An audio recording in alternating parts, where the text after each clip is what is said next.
Lobby berat masih berlanjut STY temui klub Sandy Walsh demi Piala AFF 2022. Timnas Indonesia terancam tanpa uji coba jelang Piala AFF 2022. PSSI, pemain abad belum pasti bertanding pada semua laga AFF. Malaysia tak diperkuat 12 pemain andalan di Piala AFF 2022. Indonesia tunggu kepastian gelar upacara pembukaan di 3 stadion.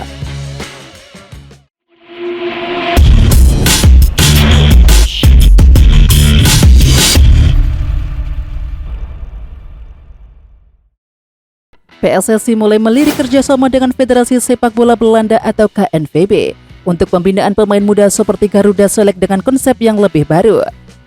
Kami memang sudah menjajaki beberapa program kerjasama, bisa ke arah sana seperti Garuda Select. Tunggu saja, ujar Wakil Sekjen PSSI Maike Ira Puspita. Saat ini, PSSI tengah menyusun perincian kemitraan dengan KNVB yang nantinya dituangkan dalam sebuah nota kesepakatan atau MOU. MOU tersebut ditargetkan untuk ditandatangani kedua federasi pada tahun 2023 atau lebih cepat. Legenda Timnas Indonesia Firman Utina ikut memberikan dukungan terhadap Sinteyong yang sedang melobi Kevin Michelin untuk melepaskan Sandy Walsh jelang Piala AFF 2022. Postingan Sinteyong tersebut jadi sorotan netizen. Nah, ternyata tidak hanya netizen saja yang senang dengan langkah itu. Legenda Timnas Indonesia Firman Utina juga tampak mendukung Sinteyong. Firman Utina mengomentari unggahan Sinteyong dengan emoji api. Itu menandakan ia juga girang dengan perkembangan tim merah putih saat ini. Pemain keturunan Sandy Walsh menunjukkan rasa senangnya ketika Sinteyong akhirnya berkunjung ke klub yang dibelanya yakni Kevin Michelin. Sinteyong melalui akun Instagramnya membagikan potret ketika berkunjung ke Kevin Michelin. Ia tampak berada di stadion klub Belgia itu serta bertemu para petinggi. Mengetahui Sinteyong sudah menemui petinggi Kevin Michelin, Sandy Walsh ikut bereaksi. Pemain berusia 27 tahun tersebut nyatanya sangat girang. Via Instagram Stories-nya, Sandy Walsh menyampaikan terima kasih untuk pelatihnya di tim Indonesia. Ia juga tak sabar bertemu dengan Sinteyong. Pelatih Timnas Indonesia Sinteyong sudah temui petinggi klub Sandy Walsh yakni Kevin Michelin. Jika melihat jadwal Piala AFF 2022 akan digelar pada 20 Desember 2022 hingga 16 Januari 2022, pada rentang waktu tersebut Kevin Michelin memiliki 4 pertandingan di Liga Belgia. Izin melepas Sandy juga semakin berat karena pemain yang berposisi sebagai bek ini merupakan pemain reguler di klubnya.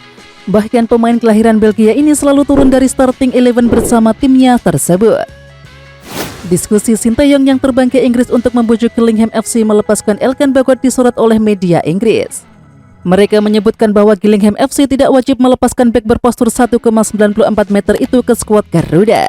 Kendati demikian, sang pelatih Neil Harris mengungkapkan keputusannya nanti ada di tangan Ipswich Town sebagai klub induk Elkan Bagot.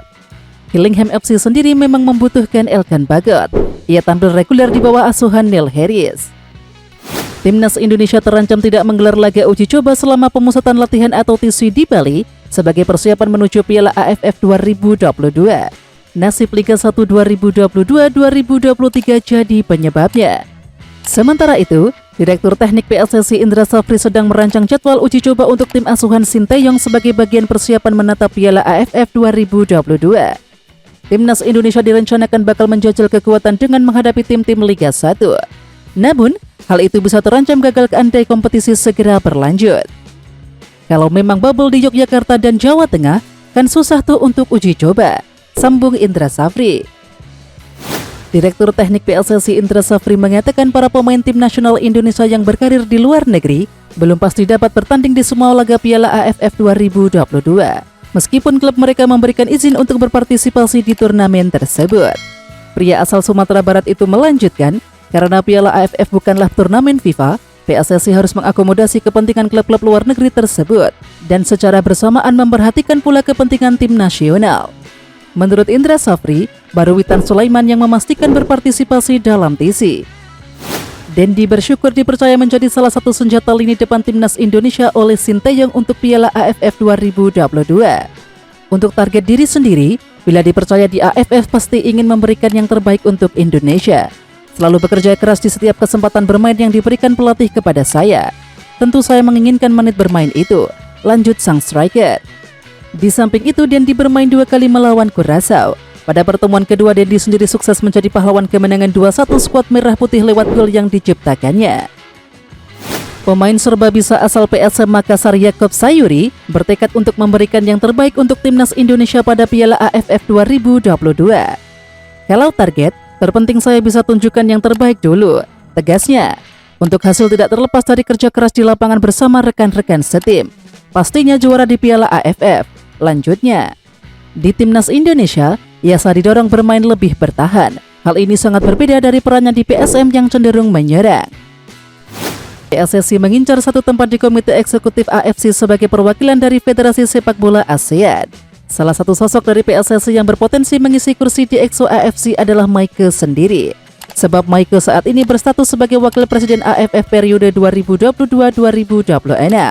Direktur Teknik PSSI Indra Safri mendukung penuh jika Meike maju sebagai perwakilan AFF di AFC. Sebelumnya, Indonesia sudah memiliki perwakilan yang menduduki kursi serupa yakni Ex-Sekretaris Jenderal PSSI Ratu Tisha Destria. Pelatih Malaysia Kim Panggon disebutkan tidak akan memasang target terlebih dahulu sebelum Harimau Malaya menjalani laga uji coba untuk persiapan Piala AFF 2022. Namun mereka juga diterpa masalah internal. Menurut jurnalis Malaysia Tia Vineswaran, ada 12 pemain Malaysia yang menolak bergabung dengan tim nasional. Beberapa di antaranya adalah bintang Johor Darul Takzim seperti Corbik Ong, Akhyar Rashid, dan Matthew Davis. Nyatanya hal itu berpengaruh bagi Kim Panggon terkait target Harimau Malaya di Piala AFF 2022. Pengamat sepak bola Malaysia Datuk Pekan Ramli menyebut jangan salahkan pelatih jika gagal di Piala AFF 2022. Hal ini terkait Malaysia tak membawa 12 pemain andalannya di Piala AFF 2022. Memang sejatinya, Piala AFF tidak masuk dalam kalender FIFA, jadi pemain memiliki hak untuk tak ikut serta membela timnas. Malaysia sendiri berada di grup B bersama Vietnam, Singapura, Myanmar, dan Laos di Piala AFF 2022. Manajer timnas Thailand sesumbar untuk menjuarai Piala AFF 2022. Wanita yang akrab disapa Madam Pang ini tidak mau meremehkan Indonesia yang berada dalam satu grup di perhelatan tersebut. Kali ini adalah pertandingan berbeda, bahkan ini adalah perasaan lain yang saya hadapi, ujar dia. Meski demikian, wanita 55 tahun ini ambisius untuk memenangkan setiap laga dan menjuarai Piala AFF 2022 nanti. Kemenpora menunjuk 3 stadion yang nantinya jadi kandidat dalam pembukaan penyelenggaraan pada Mei 2023 mendatang. Pertama, Stadion Gelora Bung Karno. Stadion kedua adalah Stadion Manahan Solo. Selanjutnya, Stadion Gelora Bung Tomo yang berada di Surabaya, Jawa Timur menjadi stadion ketiga yang diajukan menjadi kandidat dalam pembukaan Piala Dunia 2022 U20 mendatang. Hingga kini Indonesia masih menunggu kepastian stadion mana yang nantinya akan digunakan dalam upacara pembukaan Piala Dunia 2022 U20. Direktur Utama PT Liga Indonesia Baru atau LIB Ferry Paulus mengklaim bahwa Persija Jakarta dan klub-klub Liga 1 lainnya telah sepakat bahwasanya kompetisi musim 2022-2023 ini akan dilanjutkan dengan format bubble. Tim-tim Liga 1 tidak masalah dengan skema ini.